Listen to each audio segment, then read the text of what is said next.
yesterday, you had the chance, if you wanted to watch the President of the United States address the people of America in his acceptance speech.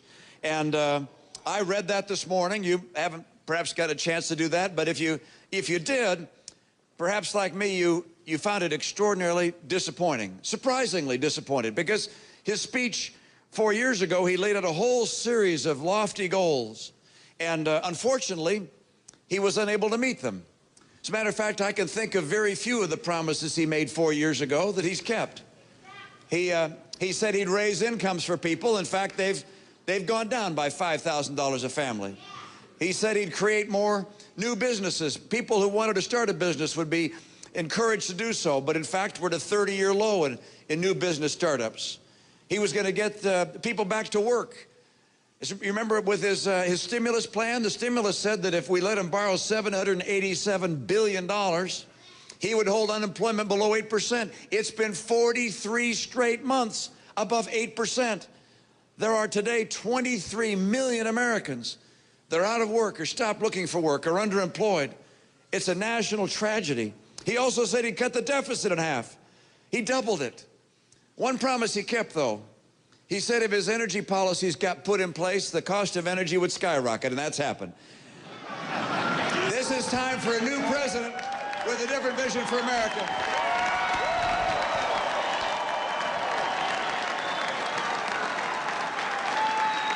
Now, I was surprised by his address because I expected him to confront the major challenge of the last 4 years, which is an economy which has not produced the jobs that the American people need. I expected him to talk about 23 million people, or at least to talk about the unemployed in America.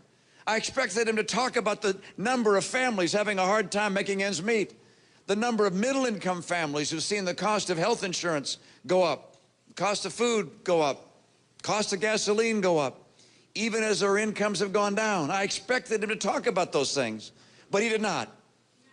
Instead, it was a whole series of new promises, which he also won't be able to keep, because the policies he believes in and the direction he's pulling will not make America stronger. If President Obama were reelected, we would have 4 more years of the last 4 years, and the American people are going to say no to that.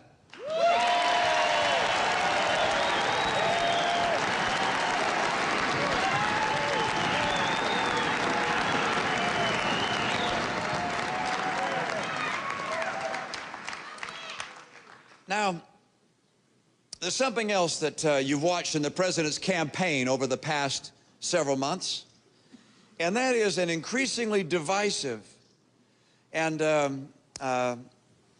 dismissive approach to the American people.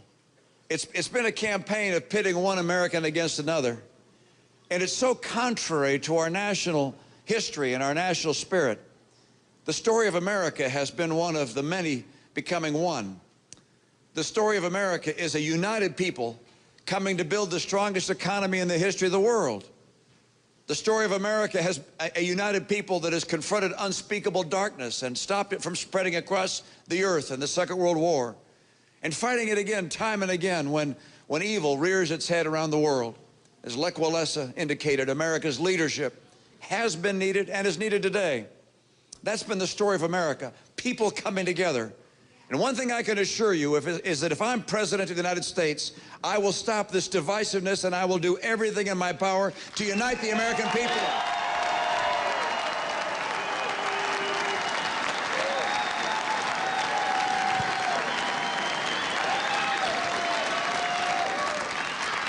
Now, you might have expected the President of the United States to lay out a plan for what he'd do to get the economy going again and get people working again.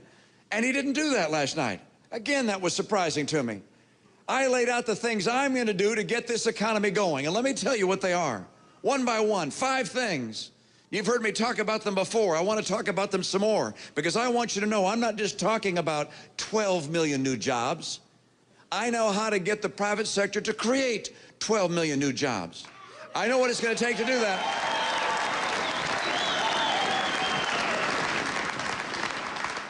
Let me tell you what they are. Number one, I'm going to take full advantage of our energy resources, our coal, our oil, our our gas, our nuclear, our renewables.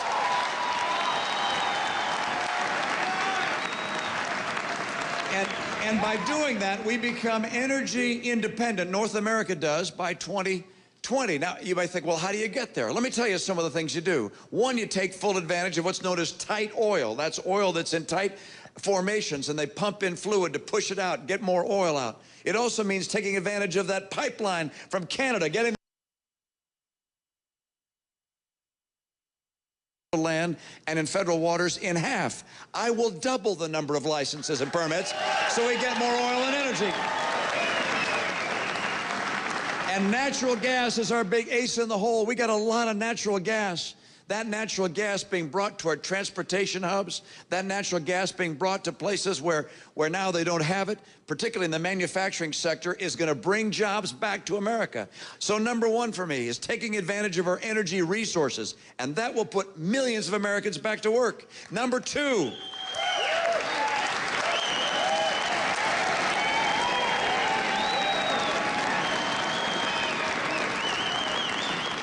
and I'm looking here at Steve King. This man needs to be your congressman again. I want him as my partner in Washington, D.C.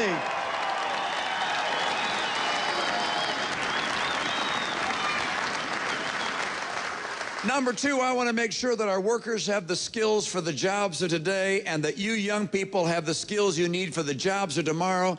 And that latter request and that latter demand suggests that we finally have to make sure that our schools are run for the benefit of the students, that we put the students and their parents and the teachers first, and the teachers union, they're going to have to go behind. We've got to have our kids run for our schools run for our kids. Let me mention a third, and that's trade.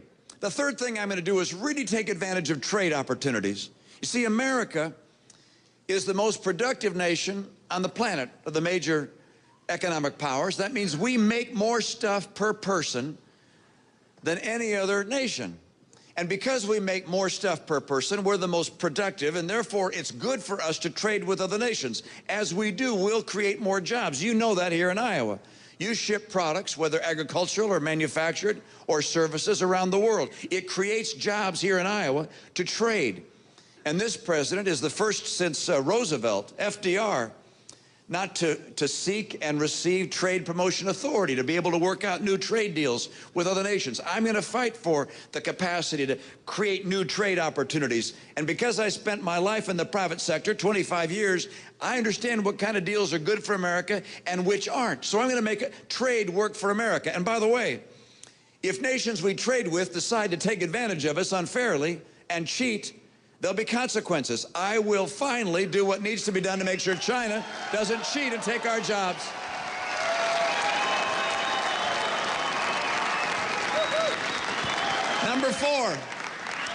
Number four, and this is one that is not just economic, it's also moral, as the governor said.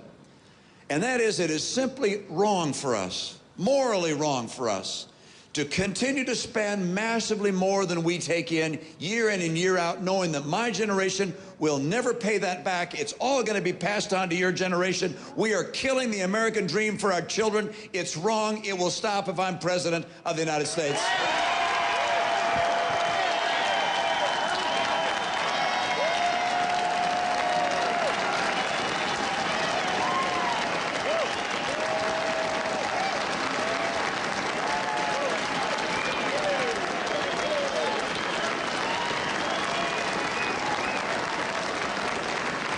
I've got one more. I've got one more. And that's this. I'm going to champion small business.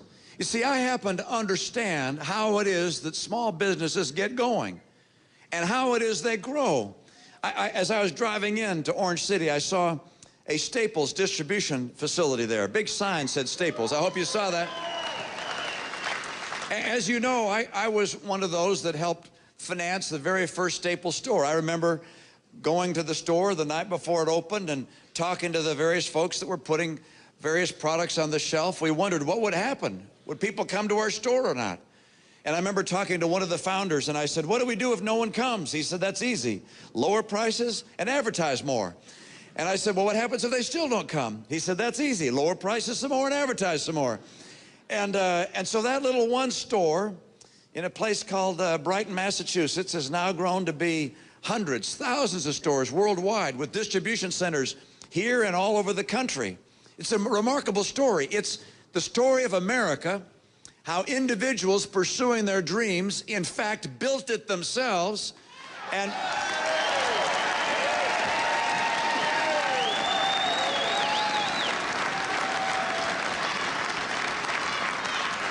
by virtue of their dreams and a great nation that welcomes dreamers and the support of all the people who work at an enterprise like Staples, they were able to create a business which employs about 90,000 Americans today.